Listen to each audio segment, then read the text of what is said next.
Assalamualaikum warahmatullahi wabarakatuh.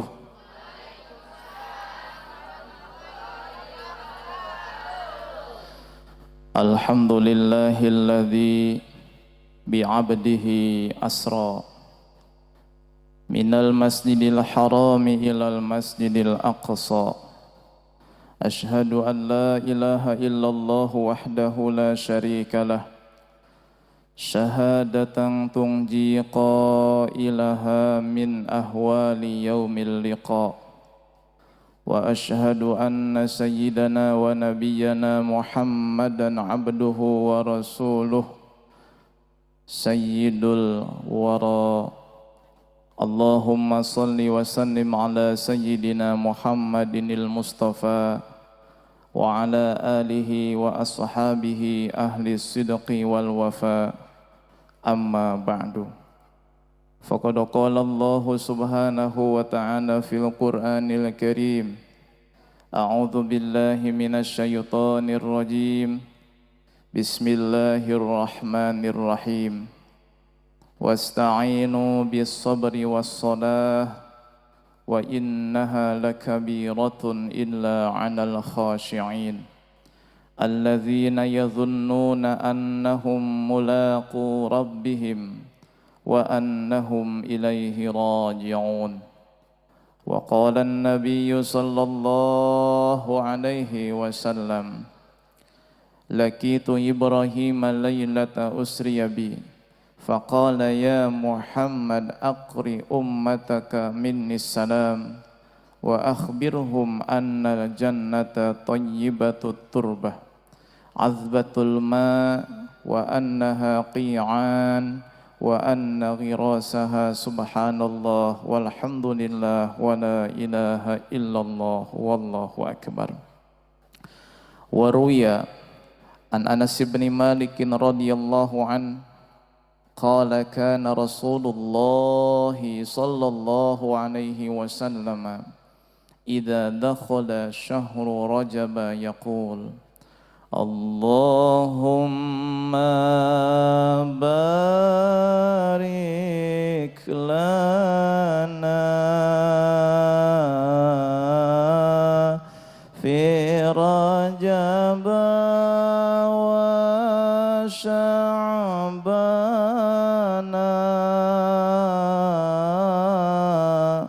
wa ballighna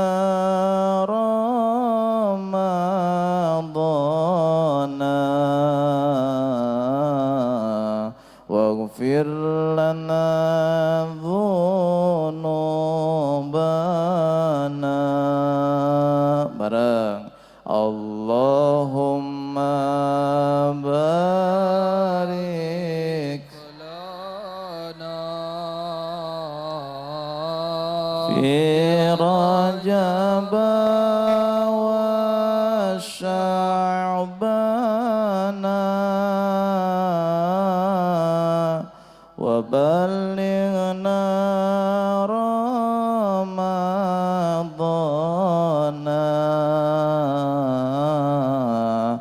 waghfir lana.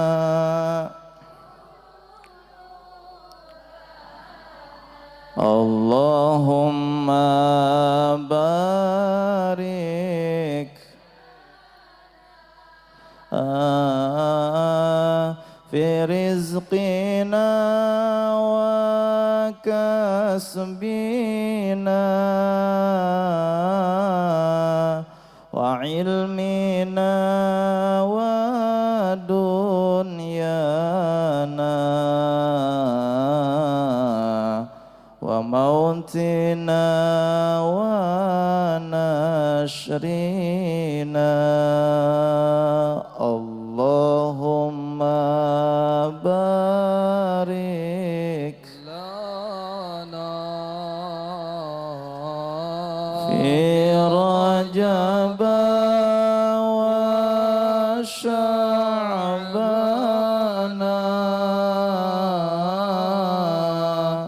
wa ballighna Ramadana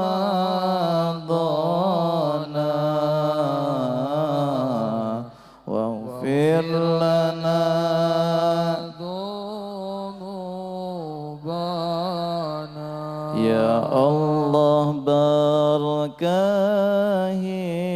kami,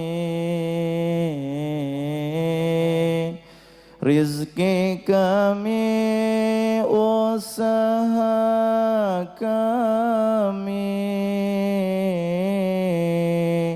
hidup kami, mati kami, dunia kami, akhirat kami. Allahumma barik lana fi Rajab wa Sya'bana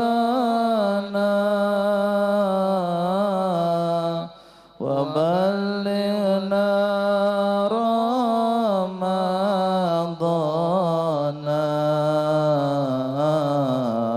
waghfir lana dhunubana. Ya Allah, berkahi kami di bulan Rajab dan bulan Sya'ban, pertemukan kami semua dengan bulan suci Ramadan. Allahumma barik lana fi Rajab wa Sya'bana wa ballighna Ramadana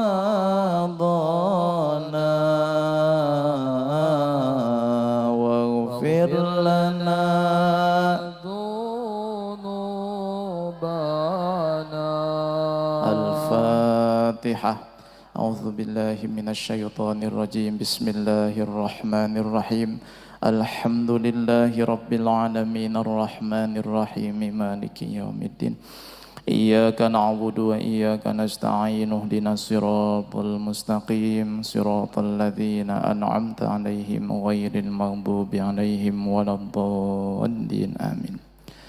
Hadratal mukramin, para alim ulama, wabil khusus Fadilatul Habib Al-Walid Habib Yahya, yang saya hormati Al-Mukarram Kiai Haji Syatibi Salim, yang saya hormati Kakanda Kiai Haji Nur Hasan yang dari Jayanti, yang saya hormati Sahibul Fadilah Al-Ustaz Ahmad Nawawi, Al-Ustaz Aghnawi Aghwani, saudara saya fillah. Yang saya hormati segenap para panitia peringatan Isra wal Mi'raj Masjid Baitur Rahman. Yang saya hormati segenap aparatur pemerintah sipil maupun militer, baik dari tingkat paling bawah RT, kemudian RW, lalu kepala desa dan yang mewakili. Yang saya hormati segenap para donatur, yang saya hormati hadirin wal hadirat, muslimin wal muslimat, as'adakumullah. Alhamdulillah, pada malam ini Allah Subhanahu wa ta'ala mentakdirkan kita untuk bisa duduk bersama dalam rangka memperingati Isra wal Mi'raj baginda Nabi besar Muhammad sallallahu alaihi wasallam. Bu, masih semangat? Masih ada kuehnya? Udah habis? Pengen nambah? Beli sendiri. Udah dikasih gratis, pengen nambah lagi. Bu, ibu tahu Isra, Bu? Apa Isra? Saya kasih tahu, nggak usah dijawab, percuma salah. Isra itu berasal dari kata asra. Asro itu asal kalimatnya adalah saro, dan saro itu berasal dari kata saroya. Iya-nya ditukar menjadi alif. Kenapa? Karena iya-nya berharokat jatuh setelah harakat fathah. Sebagaimana disebut oleh para ulama, diantaranya dalam kitab Nazm Maqsud. Wawan awayan hurrika klib alifan min ba'di fathin ka ghazal labdi kafa wajang iya munhirubna ba'da jabar jadi alif etakade ula sasar. Ngerti? Kenapa? Bahasa apa itu, Bu? Kata siapa? Katanya nggak ngerti. Itu tahu bahasa Sunda. Oh, ayah etananya. Pokoknya lamun ayah eta berarti bahasa Sunda. Saro asalnya saroya. Apa arti saro? Saro adalah berjalan di waktu malam. Setiap orang yang melakukan perjalanan di malam hari disebut saro. Ibu-ibu, kadang-kadang bapak-bapak menjelang hari raya suka mudik. Ada yang ke Lampung, ada yang ke Palembang, ada yang ke Padang, ada yang ke Jawa, ada yang ke Papua, mana? Kadang-kadang berangkatnya di malam hari, itu namanya saro. Kalau berangkatnya di siang hari namanya saro. Beda penyebutan antara saro dengan saro. Kalau saro berjalan di siang hari, kalau saro berjalan di malam. Makanya di dalam qasidah burdah disebutkan qasidah tentang Isra wal Mi'raj. Al-Imam Abu Abdillah Muhammad bin Sa'id Al-Busiri rahimahullah, beliau berkata, Saraita min haramin laylan ila haramin kama saral badru fi dajin minadh-dhulami wa bita tarqa ila annil tamangzilatan min qawbi qawsaini lam tudrak wa lam turami. Barang ya Rabbi bil Mustafa qasidana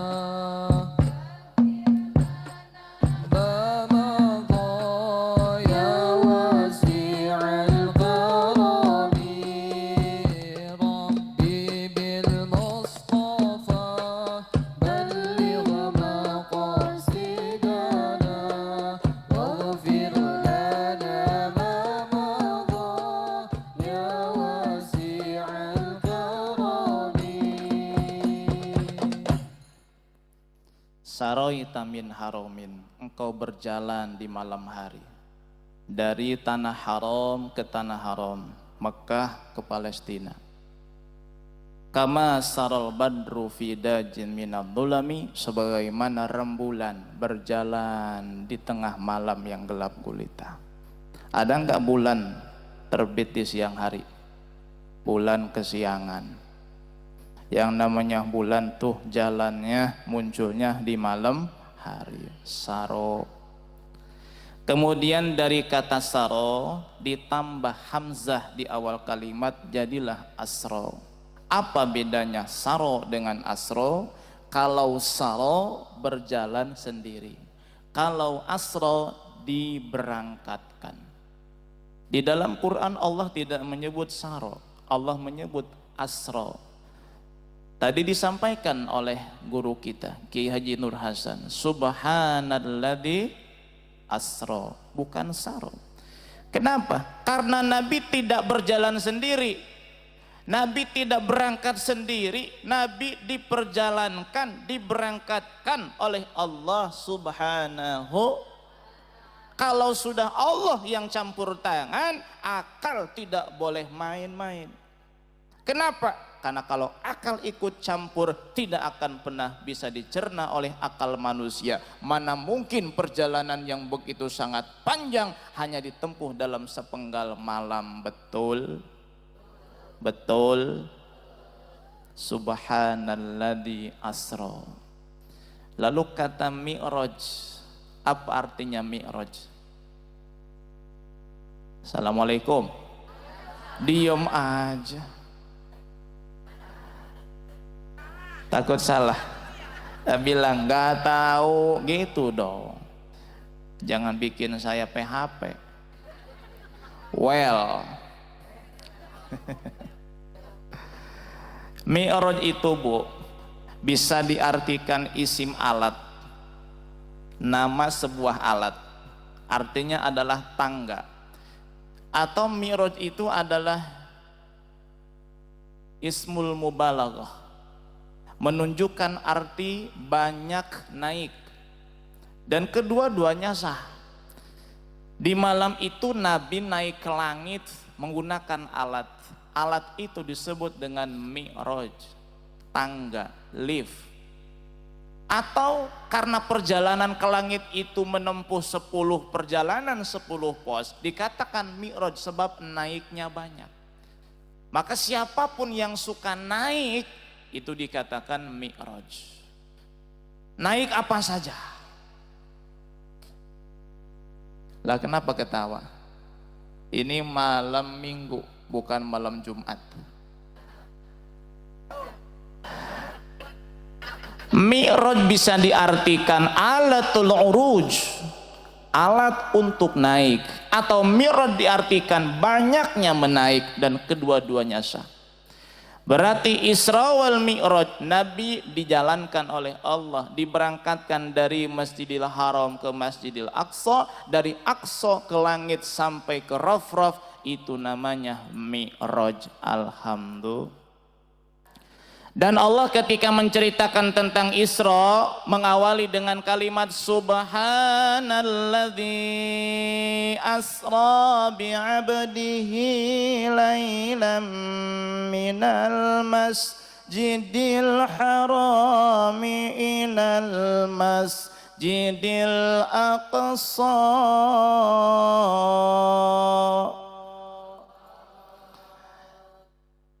Maha suci Allah. Apa hikmah diawali dengan kata subhana, tidak dengan alhamdulillahilladzi asra, tidak dengan Allahu akbar alladzi asra, tidak dengan la ilaha illallahulladzi asra, tapi Allah memilih kalimat subhana. Apa hikmahnya? Kata para ulama, hikmah yang pertama, Allah ingin menyampaikan kepada kita bahwa yang sanggup melakukan itu hanyalah Allah Subhanahu. Tidak bisa selain Allah memberangkatkan Nabi dari alam dunia menuju alam lahut, alam jabarut. Kemudian yang kedua, Allah ingin mengajarkan kepada kita metode bagaimana kita kalau ingin dekat dengan Allah Subhanahu wa taala.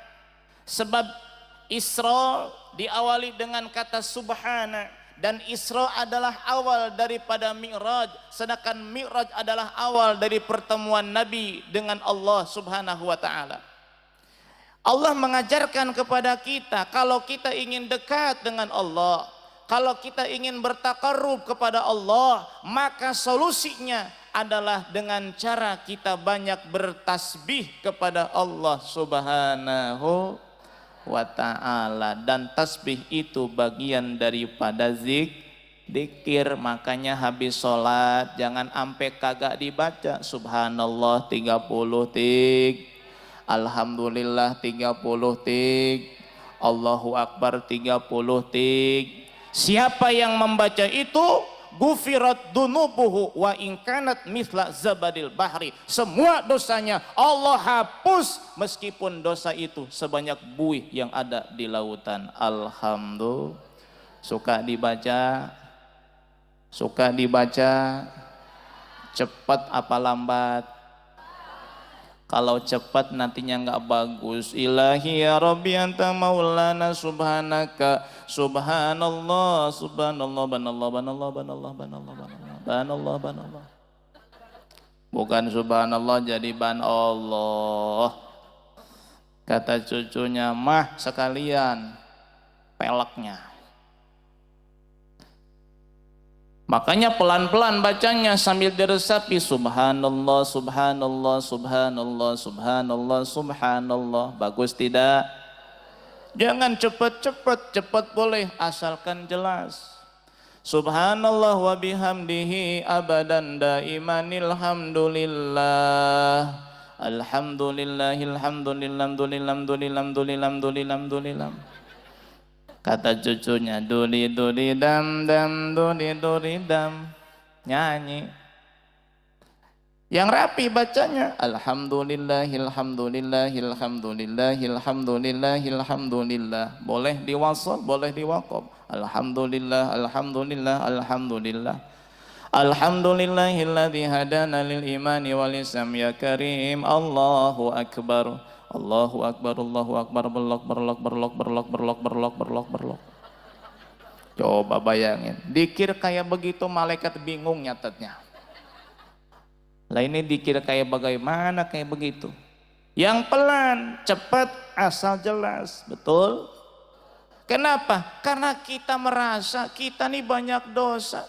Makanya ibu bapak rela datang ke sini, ini malam minggu. Malam libur besok hari, banyak orang di malam ini jalan-jalan, makan-makan, hiburan. Tapi ibu bapak milih datang ke Masjid Baitur Rahman hanya demi memperingati Isra wal Mi'raj Rasulullah sallallahu alaihi wasallam, agar kita bisa meneladani Rasul minimal di dalam sunnah-sunnah keseharian baginda Nabi besar Muhammad sallallahu alaihi wasallam. Amalin, siap diamalkan, siap? Siap diamalkan. Subhanallah 30, alhamdulillah 30, Allahu akbar 30 setiap habis sholat dan sebelum tidur. Itu disebut dengan tasbih Fatimah. Kenapa dikatakan tasbih Fatimah? Bu, kenal Siti Fatimah? Siapa Siti Fatimah? Tetangga ibu. Itu mah Teteh Fatimah. Siti Fatimah itu anaknya Rasul. Dari Siti Fatimah lah sampai sekarang ada turunan Rasulullah Sallallahu Alaihi Wasallam. Sekarang udah mulai ini ada. Memecah belah antara ulama dengan habaib. Dikatakan katanya habaib itu nasabnya ke Ubaidillah, tokoh fiktif, gak ada. Karena Ahmad bin Isa nggak punya anak namanya Ubadillah. Jangan sampai terbawa, terprovokasi, terhasut. Sudah cukup diisbat nasab ba'lam itu oleh Ibnu Hajar Al-Haytami. Sudah diisbat, ditetapkan oleh Sayyid Murtada Az-Zabidi. Sudah ditetapkan, diisbatkan oleh As-Samarqandi, oleh Syekh Yusuf bin Ismail An-Nabhani atau Syekh Ismail bin Yusuf An-Nabhani. Sudah ditetapkan oleh ulama-ulama terdahulu. Lalu muncul sekarang salah satu kokoh di Banten mengatakan bahwa Ubaidillah bukan anak Ahmad bin Isa, sebab Ahmad bin Isa tidak punya anak namanya Ubaidillah. Jangan sampai kita cintai ulama, cintai habaib. Insya tuh Bu, Siti Fatimah pernah ngomong sama suaminya. Siapa suaminya Siti Fatimah? Sayyidina Ali bin Abi Thalib. Sebelum saya lanjutkan kisah ini, ada kisah menarik Bu. Siti Fatimah ceritanya lagi baca Quran, pas ayat poligami. Jangan dulu melotot nih, udah mulai sensitif urusannya nih. Pas sampai ayat poligami, fa'in apa nah? Fankihu ma taba lakum minan nisa'i Nah, pas masnanya Siti Fatimah pelan bacanya. Masna wa thulatha wa ruba. Baru dikerasin lagi. Fa in khiftum alla ta'dilu fawahidatan aw ma malakat aymanukum. Sayyidina Ali senyum. Kata Ali. Takut dipoligami ya. Itu mah kata saya. Kata Sayyidina, wahai Fatimah, 4 wanita dibandingkan kamu lebih utama dirimu. 100 wanita dibandingkan kamu lebih utama kamu. Kenapa? Engkau adalah darah daging Rasulullah Sallallahu Alaihi Wasallam. Siti Fatimah bacanya pelan, takut kedengar Sayyidina Ali, takut Sayyidina Ali kawin lagi. Tapi Ali pintar merayu Siti Fatimah. Tenang wahai Fatimah, selama kau masih hidup aku tidak akan poligami. Emang betul, ketika Fatimah meninggal baru Ali menikah lagi banyak anaknya. Ketika Fatimah masih hidup Nabi Sayyidina Ali tidak poligami. Kenapa? Menjaga perasaan Rasulullah Sallallahu Alaihi. Karena Rasul pernah berpesan, wahai Ali, apa yang membuat sakit anakku Fatimah itu membuat aku sakit. Kalau kau berani menikah dengan wanita lain, Fatimah masih ada, Fatimah sakit hati, aku juga sakit hati. Makanya Ali tidak poligami ketika Fatimah masih hidup. Kok sampai ke situ ya ceritanya ya? Isra Mi'raj. Balik lagi. Kejauhan berabe nanti urusannya nih. Ceritanya Siti Fatimah ngomong sama Sayyidina Ali, kakak sini, ada apa neng? Lihat tangan saya. Ya Allah, tangannya Siti Fatimah bu pecah-pecah, retak-retak. Kenapa? Tiap hari bikin masakan dengan tangannya tanpa sarung tangan, bikin adonan roti dengan tangan sendiri, ia menggiling, mengaduk adonan. Tangan mulia Siti Fatimah lembut darah daging Rasulullah, tiap hari bikin makanan, nyuci piring, nyuci nampan dengan tangan sendiri. Jangan sampai ada perempuan di perumahan Cikane Permai gak pernah nyuci piring. Jangan sampai gak pernah nyuci baju. Jangan sampai gak pernah masak dengan tangan sendiri, tiap hari GoFood sama GoFood saja. Coba bu, masak. Ya, lebih mulia tangan ibu apa tangan Siti Fatimah? Siti Fatimah aib kalau ada perempuan gak pernah mau masak, apalagi tidak bisa masak. Naudzubillah min. Ngelesnya pintar Ustaz, kan masak itu bukan kewajiban istri. Betul. Kan nyuci piring bukan kewajiban istri. Benar. Bukankah nyuci baju kewajiban suami? 100% sahih. Lah terus bagaimana? Katanya suruh masak, suruh nyuci piring, suruh nyuci baju, kan bukan kewajiban istri. Betul. Tapi kalau suami nyuruh, istri wajib melaksanain.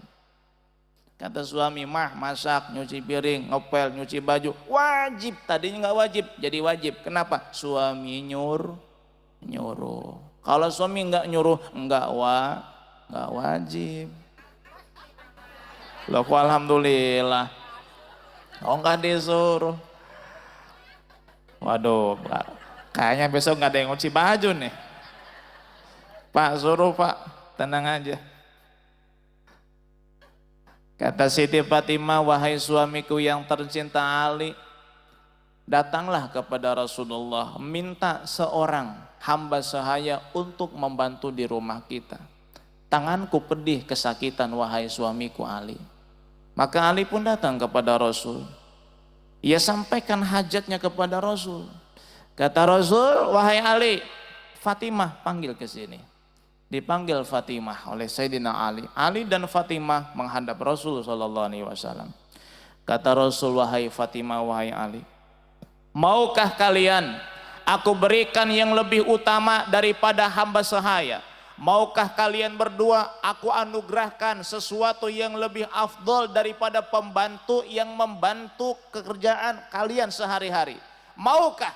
Kata Ali dan Fatimah, adakah ya Rasulullah? Kata Rasul, bacalah subhanallah 33, alhamdulillah 33, Allahu Akbar 34 setiap kali mau tidur. Maka disebut tasbih Fatimah. Sebab Fatimah memilih itu daripada pembantu. Fatimah memilih tasbih itu daripada hamba sahaya. Karena Fatimah tahu hamba sahaya bagian dari dunia, tapi tasbih, tahmid, takbir adalah bagian daripada tauhid, bagian daripada agama, bagian daripada akhirat. Ia tahu dunia hanya sementara, akhirat selama-lamanya. Insya. Siap. Ngapain? Nyuci piring, itu mah iklan. Subhanallah 33, Alhamdulillah 33, Allahu Akbar 34 sebelum tidur. Jadi kalau sebelum tidur 34 Allahu Akbarnya, setelah sholat 33. Tapi ditutup dengan la ilaha illallah wahdahu la syarikalah, lahul mulku wa lahul hamdu wa huwa ala kulli syai'in qadir, tanpa ditambah kalimat yuhyi wa yumit. Allahu Akbar terakhir la ilaha illallah wallahu akbar, la ilaha illallah wahdahu la syarikalah, lahul mulku wa lahul hamdu wa huwa ala kulli syai'in. Siap diamalkan? Siap diamalkan? Takbir. Nah, begitu. Silakan diminum kopinya lagi. Oh, enggak ada. Oh, enggak ada bener ya? Enggak ada bener.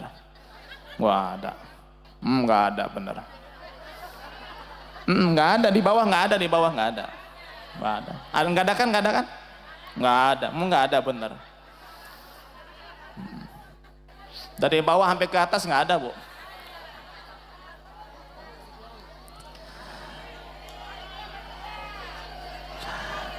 Udah cukup. Ini bukan minta, cuman ngomong nggak ada. Udah selesai, jangan dibahas lagi, udah.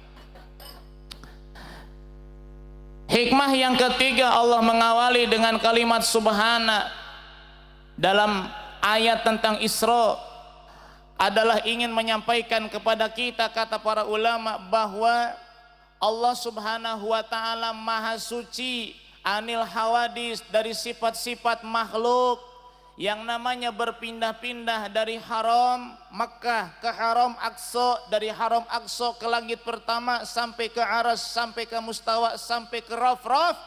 Yang namanya berpindah-pindah itu adalah sifat makhluk.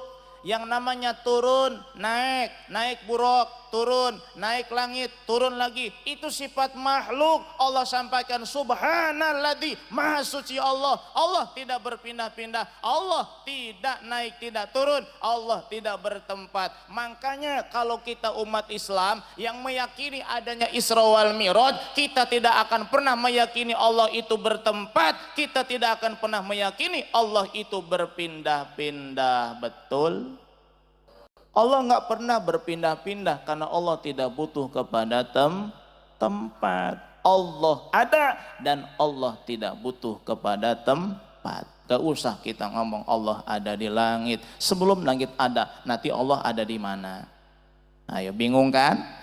Yaudah, selesai. Allah ada dan Allah tidak butuh kepada, yang butuh tempat itu saya. Mana tempat saya? Di atas panggung ada kursinya, depan ibu-ibu, depan bapak-bapak. Betul? Nanti selesai ceramah tempat saya pindah lagi ke bawah. Selesai berdoa tempat saya pindah lagi ke mobil. Mobil jalan pindah lagi ke rumah. Nanti jam 3 pagi pindah lagi ke Belaraja. Ngapain, Bu? Nah, ngaji. Kebetulan tiap hari Minggu saya ngisi pengajian subuh ya di Telaga Bestari itu. Makanya nggak bakal lama-lama nih. Kalau lama-lama nanti takut kesiangan. Ya. Emang Ustaz suka kesiangan? Ustaz juga manusia, Bu. Atau iya kalau kecapean mah kesiangan. Emang nggak dosa? Enggak. Dosa enggak? Dosa enggak? Kagak. Kenapa enggak dosa? Karena uzur sholat itu adalah tidur sebelum waktu sholat. Tidur jam 1, udah subuh belum? Belum. Bangun jam 8, dosa enggak? Enggak. Kenapa enggak dosa? Karena tidur jam 1, subuh enggak bangun-bangun, bangun jam 8, enggak dosa. Kenapa enggak dosa? Karena tidur, enggak ada yang bangunin dan enggak Bangun. Dosa enggak? Enggak. Tapi jam 8 bangun, subuhnya wajib diqadha. Kecuali udah masuk waktu subuh. Subuh adzan 4:30, bukan sholat malah molor. Bangun jam 7, dosa enggak? Kenapa dosa? Nah, karena tidurnya setelah masuk waktu. Jam 4 udah subuh belum? Belum. Tidur jam 4, bangun jam 9, dosa enggak? Dosa enggak? Ayo bingung. Kagak, kenapa? Jam 4 belum waktu subuh. Karena belum waktu subuh, enggak ada kewajiban sholat subuh. Wajibnya sholat kalau sudah masuk waktu. Belum masuk waktu, belum wajib sholat. Makanya nih, maaf, ada yang laporan sama saya. Kadang-kadang duhur itu jam 12 lewat 10 menit. Kadang-kadang jam 12 lewat 15 menit. Karyawan keluar istirahat jam 12. Jangan dulu sholat duhur, tunggu dulu masuk waktunya. Banyak karyawan yang sholat langsung jam 12. Alasannya apa? Allah juga ngerti. Aduh. Allah ngerti. Di mana tuh? Ada nggak kayak begitu? Gak boleh, haram itu sholat itu jam 12. Kenapa? Belum duhur. Jangan istirahat sholat. Nanti udah masuk waktu baru sholat. Dan itu banyak yang dinasihatin gak ngedengerin. Tiap hari kayak begitu aja, itu gak sah sholatnya. Bukan cuman gak sah, dosa besar. Kenapa? Belum waktunya kok sudah sholat. Ada lagi fakta ini. Guru sekolah. Dia ngajar di Tangerang. Dia berangkat itu sebelum subuh. Karena kalau subuhnya di Jayanti, kesononya kesiangan. Kesiangan maka keburu. Macet segala macam. Akhirnya dia berangkat sebelum subuh, tapi sholat subuh di rumah belum waktunya. Tiap hari kayak begitu. Guru sekolah.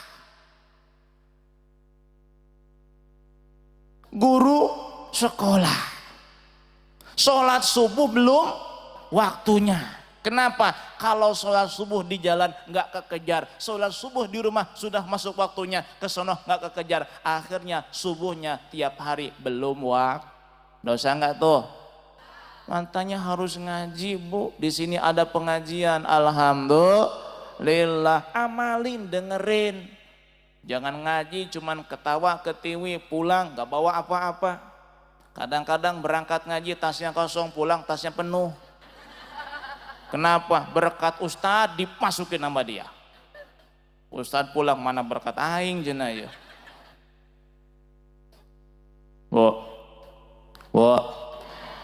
Allah sampaikan kepada kita dengan kalimat subhana, bahwa Allah itu maha suci dari sifat-sifat makhluk. Jangan samakan Allah dengan makhluknya. Laisa kamitslihi syai'un ay laisa mithlahu syai'un.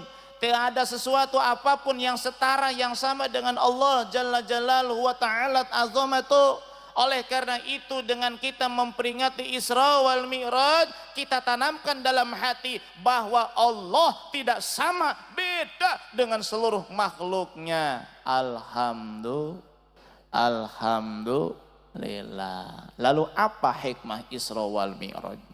Hikmah yang pertama adalah adanya keutamaan dan anjuran tabarruk. Apa itu tabarruk? Mengambil berkah. Kadang-kadang kita datang ke ulama, ke kiai, minta doanya. Biar apa? Berkah. Mau dagang, datang dulu ke kiai, minta doanya biar berkah. Istri lagi hamil muda, datang ke kiai, didoain biar hamilnya kuat, kandungannya kuat, minta berkah. Udah hamil gede 9 bulan, seminggu lagi mau melahirkan, datang ke Habib, minta doanya biar berkah. Anak udah lahir, didoain sama kiai biar berkah. Ambil barokah itu sunnah. Mana dalilnya? Kangjeng Nabi dari Masjidil Haram ke Masjidil Aqsa itu enggak langsung shot, enggak. Berhenti dulu. Pertama berhenti di Madinah, sholat 2 rakaat. Lalu berhenti lagi di mana? Di bawah pohon yang pernah Nabi Musa berteduh di bawahnya. Ngapain sholat di bawah pohon bukan di masjid? Karena di situ ada madrasah, ada pelajaran penting. Bahwa pohon itu bukan sembarang pohon, tapi pohon itu pernah dipakai berteduh bersandar oleh Kangjeng Nabi Musa alaihi salam. Dan Nabi Musa adalah kalimullah, Rasulullah, Nabiullah. Maka Allah perintahkan Nabi dengan wasilah Jibril agar turun dari atas buruknya, sholat di bawah pohon, di samping pohon yang dulu pernah dipakai istirahat oleh Kangjeng Nabi Musa alaihi. Nabi Musa orang mana? Jika anda eta Mamang Musa eta mah asalnya belak bae. Nabi Musa orang mana? Palestina. Makkah, Mesir. Nabi Musa orang Mesir. Nabi Musa pernah membunuh salah satu pasukan dan pengikut Firaun. Akhirnya Nabi Musa dikejar sama Firaun. Kaburlah Nabi Musa dan sampai di negara Madian. Madian itu sebetulnya nama orang. Namanya Madian. Kemudian dijadikan sebuah nama kota. Kota Madian. Siapa Madian itu? Madian itu adalah salah satu daripada putra Ibrahim alaihissalam. Nabi Ibrahim anaknya berapa? Assalamualaikum. Masya Allah dari tadi. Nabi Ibrahim anaknya berapa? 4. Yang 2 jadi nabi, yang 2 enggak jadi nabi. Makanya yang masyhur 2 karena jadi nabi. Yang 2 enggak jadi nabi tapi tidak masyhur. Mana yang 2 yang jadi nabi? Nabi Ishak dan Nabi Ismail alaihi wassalam. Yang tidak jadi nabi 2. Pertama Madian, yang kedua Madain. Madian dan bukan made in, bukan. Itu made in di sini tuh, made in ada tuh made in. Ini Madain, itu anak Nabi Ibrahim. Nah dari Madian inilah dinamakan sebuah negeri, namanya negeri Madian. Dan Madian ini sekarang ada di selatan Palestina, tepatnya di Yordania. Sampai Nabi Musa di negara Madian, Nabi Musa istirahat di bawah pohon yang rindang. Ia bersandar, kemudian ia menemukan 2 orang wanita gadis cantik yang sedang berusaha membuka batu yang menutup sebuah sumur. 2 wanita itu ingin memberikan air ke kambing-kambing yang mereka gembala. Ketika Nabi Musa melihat 2 wanita yang kesulitan menggeserkan batu yang menutup sumur, Nabi Musa tanpa diperintah, tanpa dimohon, ia peka, ia pinter, ia cerdas, ia ngerti. Nabi Musa dengan senang hati, dengan sukarela menggeserkan batu yang besar menutup sumur tersebut, lalu memberikan air kepada kambing-kambing 2 gadis itu. Pulanglah 2 gadis ini dengan kambing-kambingnya sampai ke rumahnya. Ditanya oleh bapaknya, tumben pulang cepat. Kata 2 anak gadis, wahai ayah, sungguh ada seorang laki-laki yang amanah, lagi tampan, bijaksana, cerdas, pinter, peka. Kami tidak tahu namanya siapa, dia telah menolong kami. Kata sang bapak, panggil laki-laki itu. Salah satu daripada anak laki-laki itu pergi memanggil Nabi Musa. Kemudian Nabi Musa ikut bersama dengan anak gadis tersebut. Di tengah perjalanan tiba-tiba angin berhembus dengan kencang hingga pakaian yang menutup bawah wanita tersebut tersingkap oleh angin dan terlihat bitis dan sedikit di atas bitisnya. Apa itu? Isi sendiri, titik-titik. Nabi Musa seorang nabi dan rasul tidak mungkin tertarik dengan melihat hal yang demikian itu. Karena nabi itu wajib memiliki sifat maksum dan ismah. Ismatuhum kasairil malaikah wajibatun wa faddalu malaikah. Para nabi hukumnya wajib maksum, terjaga dari dosa kecil dan dosa besar. Jangankan dosa besar, dosa kecil Nabi tidak akan pernah melakukan. Nabi Musa ketika melihat aurat wanita itu tersingkap oleh angin, spontan kata Nabi Musa, "Neng, belakang saja, Kang Mas yang di depan." Kira-kira kalau warga Cigande Permai, bapak-bapak bilang begitu apa tidak? Gimana ngomongnya? Lanjutkan. Ya Allah, semoga angin lagi. Kan begitu ya. Ustadz kayak gitu nggak Ustadz? Sama aja. Ustadz juga punya leher.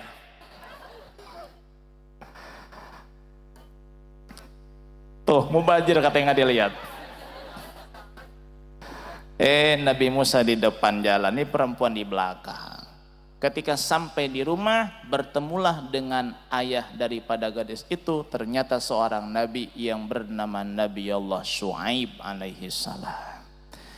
Nabi sama nabi nyambung ngobrol. Akhirnya Nabi Musa diberikan upah karena telah membantu kedua putri Nabi Shu'aib. Upahnya adalah dinikahkan dengan salah satu anak Nabi Shu'aib. Alhamdulillah, menikah Nabi Musa dengan anak Nabi Shu'aib. Siapa yang Nabi Musa pilih? Yang tadi kelihatan modalnya.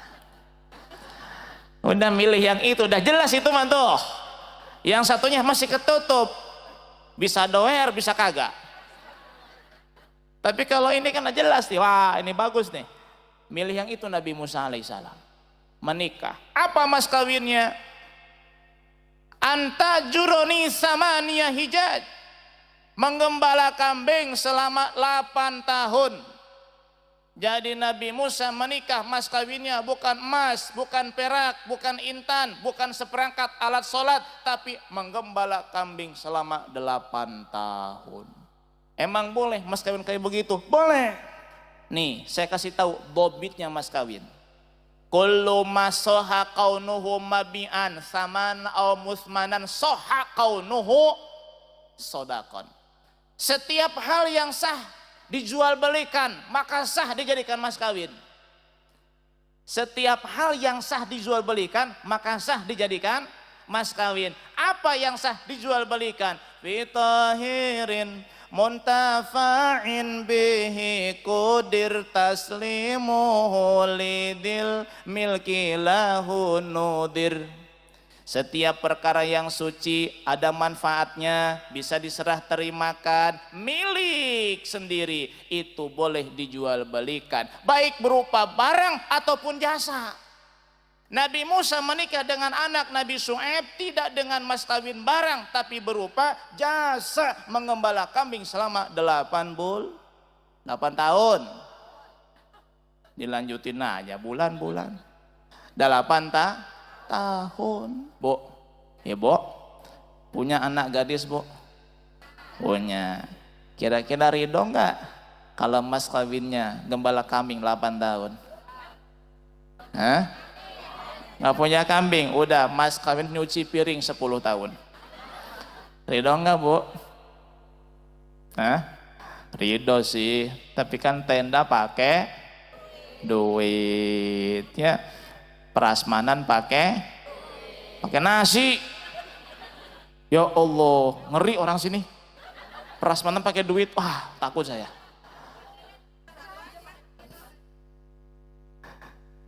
Makanya boleh mas kawin itu berupa jasa atau manfaat. Saya nikahkan Anda dengan anak kandung saya, Sarwiti. Ada Sarwiti di sini? Dengan mas kawin mengajarkan anak saya baca Quran selama 2 tahun. Boleh mengajarkan baca Quran. Tapi kalau mas kawinnya baca sholawat, baca Quran, nggak boleh. Kenapa? Bukan jasa. Yang boleh itu mengajarkan baca Quran. Boleh mas kawin baca surat Ali Imran, tapi niatnya mengajarkan baca surat Ali Imran. Kenapa? Karena taklim mengajarkan itu adalah manfaat atau jasa. Begitu. Katanya Nabi Adam nikah dengan Siti mas kawin ini baca sholawat. Itu syariatnya Nabi Adam, bukan syariatnya kita. Betul tidak? Tapi Nabi Muhammad meskipun paham dan bukan paham lagi, beliau yang mengajarkan syariat, beliau mengajarkan kepada kita, mas kawin seorang wanita hendaklah yang terbaik. Makanya Rasul menikah dengan 11 istrinya, per satu istri mas kawinnya 500 dirham. 1 dirham 200.000, 200 kali 500, 100 juta. Nabi menikah mas kawinnya 100 juta. Wajar. Kenapa? Yang melamarnya Nabi, yang disuntingnya wanita-wanita soleha. Ya kalau anak kita mas kawin 100 juta siapa? Hafal Quran kagak? Masak nasi tutung. Mas kawin 100 juta. Mikir. Pantas enggak? Begitu. Ya enggak, Bu? Ya enggak, Bu? Yang sedang-sedang saja, begitu. Hadirin hadirat yang dimuliakan Allah Subhanahu wa taala. Kita kembali kepada kisah Nabi Musa. Menikahlah Nabi Musa dengan anak Nabi Syuaib. Mas kawinnya 8 tahun gembala kambing. Apa sih kunci keberhasilan Nabi Musa? Ya sudah mendapatkan istri, mas kawinnya mudah lagi. Lalu setelah 8 tahun Nabi Musa nambah 2 tahun, 10 tahun gembala kambing.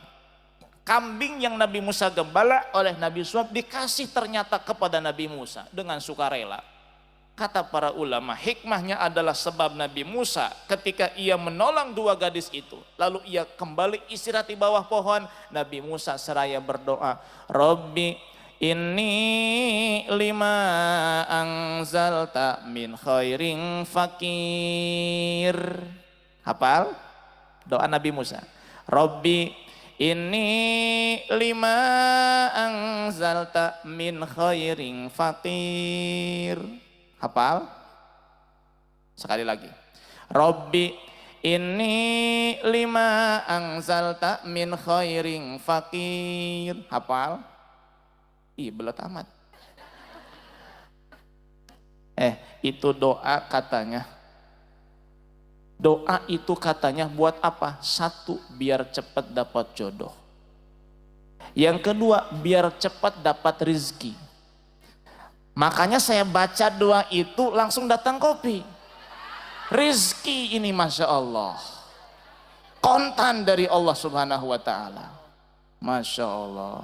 Pas amat saya baca doa itu, kopi datang. Alhamdulillah. Tuh yang rizkinya seset, seret, macet. Rajin-rajin baca doa Nabi Musa. Rabbi inni lima anzalta ilayya min khairin fakir.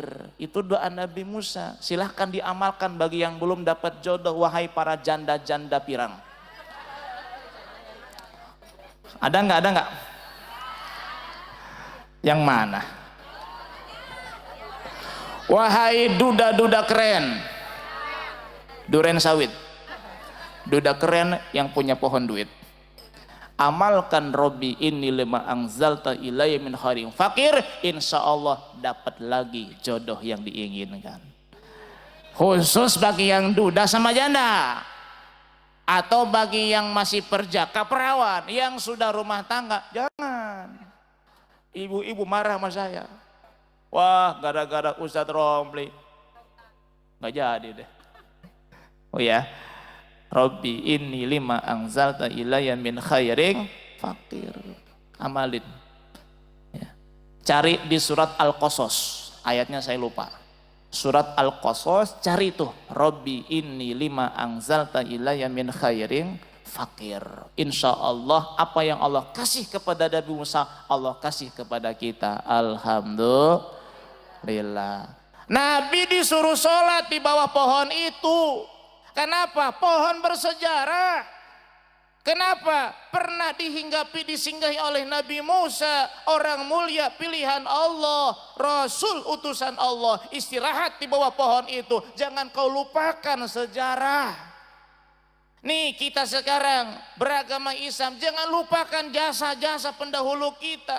Aulia utis'ah, wali songo. Yang sebagian besar dari mereka berasal dari Hadramaut Yaman. Dari Alwi Amul Faqih Sohib Mirbat. Jangan lupakan jasa mereka. Jangan lupakan jasa Sultan Maulana Hasanuddin Banten. Berkah beliau dakwah dari Cirebon ke Banten, masyarakat Banten hampir 100% penduduk aslinya muslim dan muslimah. Alhamdulillah. Jangan sampai udah 10 tahun tinggal di Cikere Permai belum pernah ziarah ke Banten. Naudzubil. Jangan lupakan sejarah. Nabi disuruh sama Allah lewat Jibril sholat di bawah pohon yang pernah disinggahi oleh Nabi Musa. Tabaruk, ambil berkah. Bukan cuman itu, di tempat kelahiran Nabi Isa, Nabi sholat disuruh Jibril. Kenapa? Ini tempat lahirnya Isa, kekasih Allah. Tempat lahirnya Isa, hamba Allah yang soleh. Tempat lahirnya Isa, Nabiullah, Ruhullah, Al-Masih, Isa bin Maryam. Nabi sholat di situ, namanya Baitul Lahmi atau disebut dengan Bethlehem. Disebut dengan Bethlehem atau Baitul Lahmi kalau bahasa Arabnya. Satu, hikmah Isra wal Mi'raj adalah tabarruk, mengambil barokah. Yang kedua, hikmah Isra wal Mi'raj adalah patuh kepada sang guru. Kita kalau punya guru harus patuh. Kita kalau punya guru harus tunduk. Kata Sayyidina Ali, ana abdu man 'allamani harfan wahida. Siapapun yang pernah mengajari saya satu huruf, saya anggap saya adalah hambanya. Saya adalah budaknya. Disuruh apapun saya akan mau. Kenapa? Saya pernah diajarkan satu huruf oleh dia. Jangan sampai ada bahasa begini, oh Ustadz itu mah bekas guru saya. Emangnya gosokan bekas, kompor bekas. Jangan bilang bekas sama guru. Oh itu bekas guru saya ngaji dulu waktu kecil. Jangan bilang bekas. Dari dulu guru, sekarang guru, sampai kapanpun tetap guru. Dulu ustadz, sekarang ustadz, sampai kapanpun tetap ustadz kita. Jangan sampai dilupakan itu para ustadz setempat. Kadang-kadang kalau maulidan rajaban itu yang panen ustadz dari luar. Betul? Ustadz setempat, berkatnya ya Allah, ya Rasulullah. Udah mau basi. Ustadz dari luar, parsel buah-buahan lengkap. Oh, duitnya 5 juta. Oh, contoh ini mah. Contoh, ini miris ibu dan bapak sekalian. Kenapa? Kalau ada yang meninggal, yang ngurusin ustadz dari luar apa yang dari sini? Dari sini. Kalau ada pernikahan yang jadi saksi, yang jadi menghadiri, mendoakan, ustadz dari mana? Dari sini. Kalau ibu sakit perut, yang ngobatin siapa? Dokter. Ustadz melulu. Urusan sakit perut ya ustadz. Ustadz dari sini, tolong muliakan juga ustadz setempat. Iya boleh kita mengustadz dari luar, nggak apa-apa sebagai tamu undangan, muliakan. Tapi jangan lupa ustadz setempat, jangan lupakan ustadz setempat. Wancang amat. Tenang, saya wakilkan, nggak apa-apa ngomong kayak begini. Ya. Apa nih? Ngapunten, minta waktunya sebentar untuk keliling infak sholawatan. Oh begitu. Saya emang nggak bisa sholawatan. Kalau pakai nada nggak nyambung saya mah. Bener, dari dulu mondok ambil sekarang itu nggak bisa nyambung. Makanya saya nggak pernah jadi vokalis, nggak pernah jadi penceramah aja lah. Ngomong ngalel gitu terserah saya. Begitu. Ya nggak apa-apa, sholawatan dulu ibu-ibu hadroh yang cantik-cantik ya silakan. Ya. 1, 2, 3. Bismillah. Cepetan.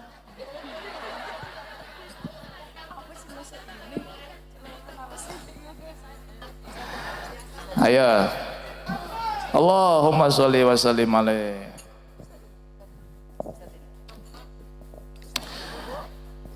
Ayo. Ustazi, Ustazi, ya Ustazi, Ustazi.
Ustadi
Sampai di mana tadi?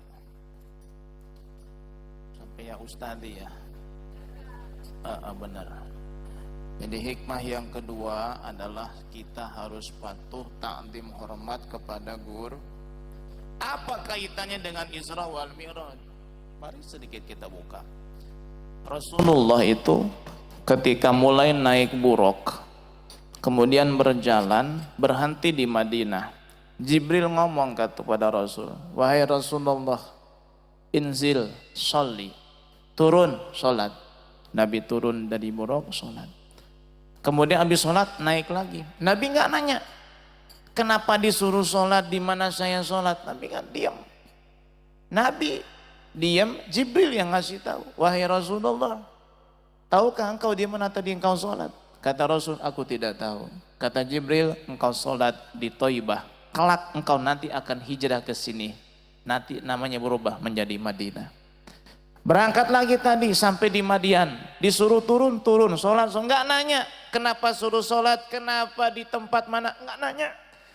Patuhnya Nabi kepada Jibril. Saat itu posisi Jibril ada sebagai gurunya Nabi SAW. Sebagai pimpinannya Nabi SAW, maka Nabi patuh tunduk kepada Jibril. Kenapa? Adab seorang murid kepada guru, jangan banyak nanya. Apalagi kalau guru lagi ngejelasin, jangan dipotong aja Markonah.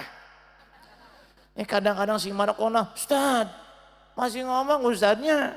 Nanti dulu udah selesai, kata Ustadz ada yang nanya, baru nanya. Ini kadang-kadang lagi ngomong main ditanya, dikasih forum pertanyaan, diam aja. Ada yang kayak begitu? Enggak sopan. Tidak sopan. Ada sebuah pepatah yang mengerikan. Man laisa lahu adab fahuwa kadzubab. Siapa orang yang tidak punya adab tata krama, ia sama seperti dengan lalat. Tahu enggak lalat? Lalat itu hinggap di comberan. Sampah, bangke. Ada nih ibu-ibu mau ngaji, udah pakai kerudung, udah pakai gamis, pakai minyak wangi. Oh, Masya Allah, lalat hinggap di hidungnya. Barusan di comberan, di got, sekarang di hidung. Itu nangkot aja di sini. Sampai ke majelis ta'lim duduk, lalatnya pindah lagi ke Sarwiti. Dari Sarwiti pindah lagi ke Sarboa. Datang Ustadz, pindah ke pecinya Ustadz. Lalat nggak punya adab. Manusia yang tidak punya adab derajatnya sama seperti lalat, para ibu sekalian. Makanya kita harus punya adab. Nabi adab kepada gurunya, jangan banyak nanya kalau belum dijelasin. Kecuali nggak dijelasin, udah mau pulang, nanya nggak apa-apa daripada pulang dengan 1000 pertanyaan yang belum ada jawaban. Betul? Yang ketiga, hikmah Isra wal Mi'raj adalah tawadu, rendah hati. Apa potret rekam daripada peristiwa itu hingga kita mengambil pelajaran tawadu, rendah hati adalah saat Nabi sampai di Masjidil Aqsa. Kemudian Nabi sholat 2 rakaat. Setelah sholat 2 rakaat, masjid penuh dengan para nabi dan rasul. 124.000 nabi datang semua, 313 rasul hadir semua. Setelah Nabi sholat, Jibril mengumandangkan adzan, Jibril mengumandangkan iqamah. Tidak ada satupun yang maju ke depan jadi imam.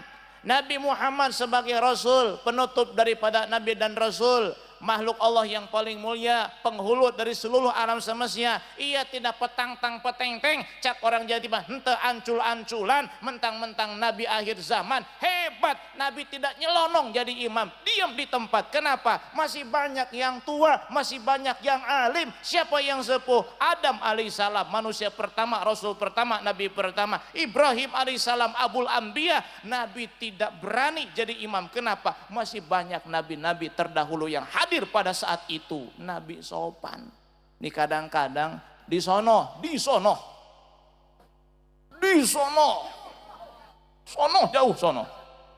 Ini kadang-kadang nyelonong aja dia mah.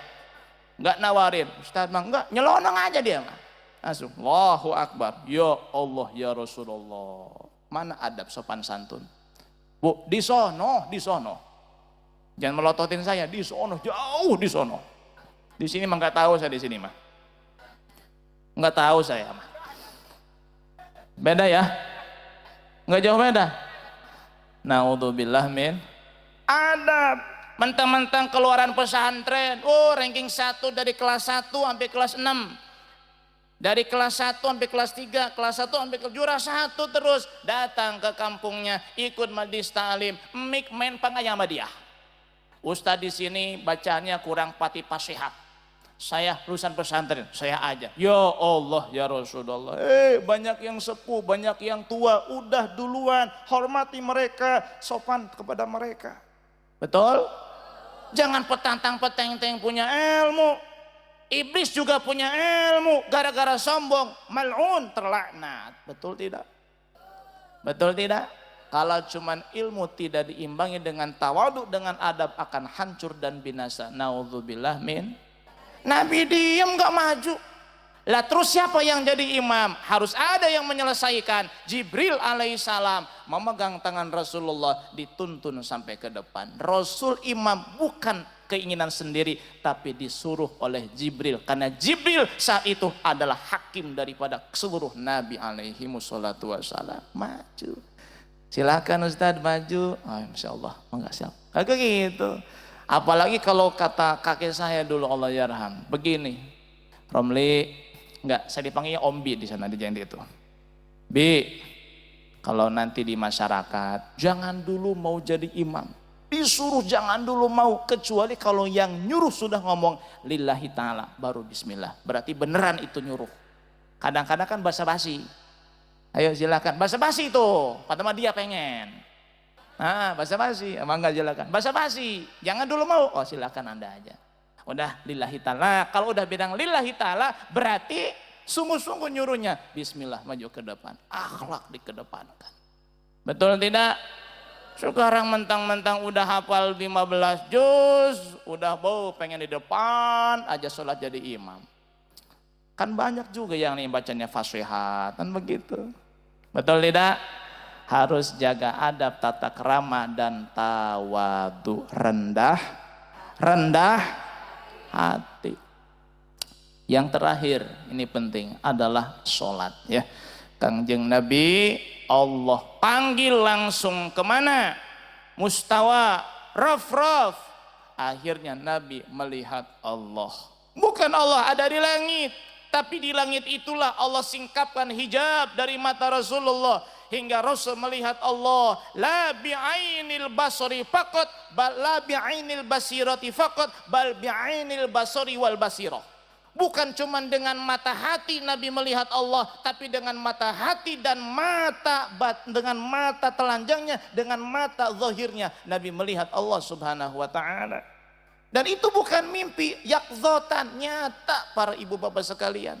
Bukan berarti Allah ada di langit, tapi di langit itulah Allah singkapkan Nabi sehingga melihat wujudnya Allah Subhanahu. Seperti kita nanti di sorga akan melihat wujudnya Allah. Bukan Allah ada di sorga, tapi di sorga itulah Allah bukakan hijabnya sehingga kita bisa memandang zatnya Allah Subhanahu wa ta'ala. Mudah-mudahan kita masuk sorga. Pengen masuk sorga, pengen. Sama suami nurut kagak? Alhamdulillah. Pak, istrinya nurut nggak Pak? Diam. Stop. Bapak, istrinya nurut apa kagak? Enggak. Mana yang mau enggak itu? Ya, Bu. Ya, siap nurut sama suami, siap. Siap khidmat sama suami, siap. Siap, insya Allah. Perempuan mah Bu, enggak tahajud, enggak apa-apa, enggak sholat duha, enggak apa-apa, enggak sedekah, enggak apa-apa. Yang penting sholat 5 waktu, zakat fitrah, zakat mal kalau memang wajib, puasa Ramadan, haji kalau mampu, sisanya nurut sama suami. Sorga, Bu, sorga. Tilok tahajud, tilok duha, tilok hajat, tilok istikharah, tilok Senin Kemis, tilok puasa Rajab, tilok gak pernah puasa sunnah, gak pernah sholat sunnah, tapi sama suami nurut, insya Allah surga.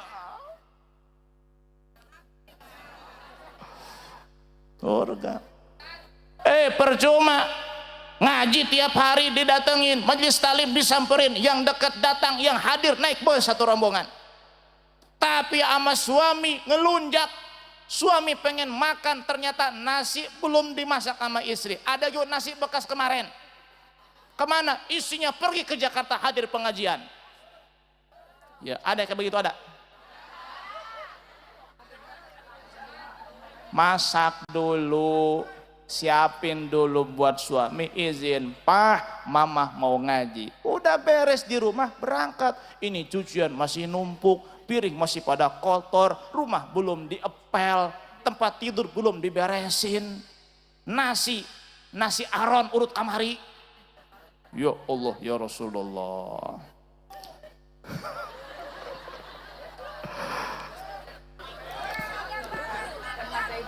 Kayaknya ngebatin kayaknya. Masya Allah. Oh ya, begitu. Enggak, istri Ustadz mah enggak kayak begitu. Enggak. Ustadz mah selalu memaafkan. Meskipun kayak begitu, ya dibiar nggak apa-apalah, kasihan. Ikhlas. Ini saya kasih tahu Pak nih Pak. Saya kasih tahu nih. Diam dulu. Saya kasih tahu nih. Kunci kalau pengen cepat jadi wali. Fitnatun nisa mihnatu wa madrasatu rijal. Istri yang galak, cerewet itu adalah cobaan bagi suami jikalau lulus jadi wali.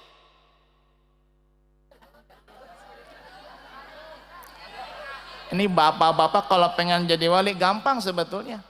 Nggak perlu tahajud, nggak perlu witir, nggak perlu Senin Kemis puasa, cukup sabar, sabar.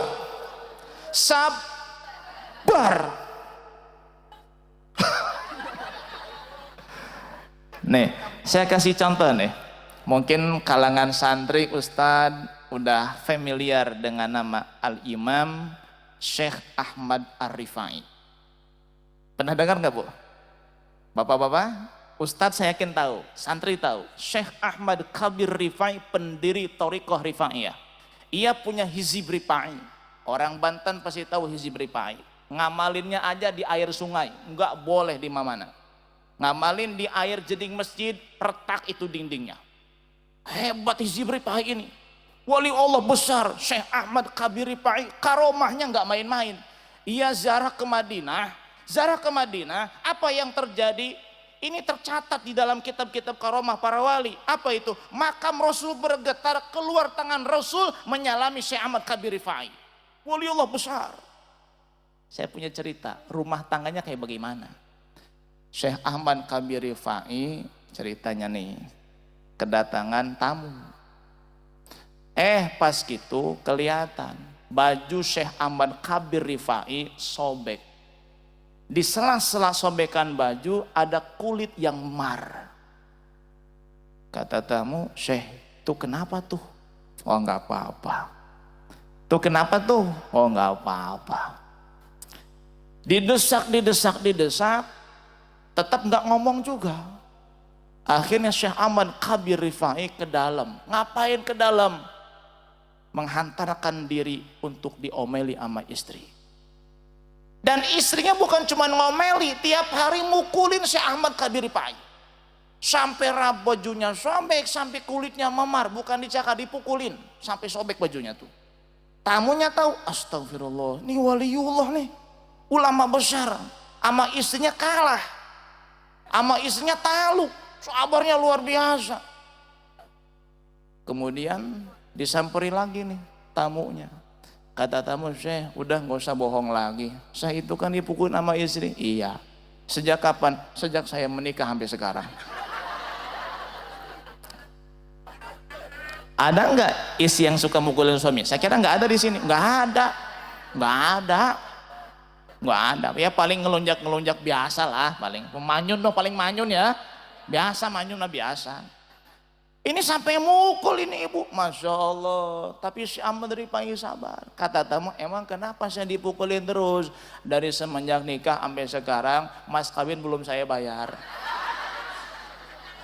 Jadi istri saya tuh nagih mas kawin. Saya nggak punya duit buat bayarnya.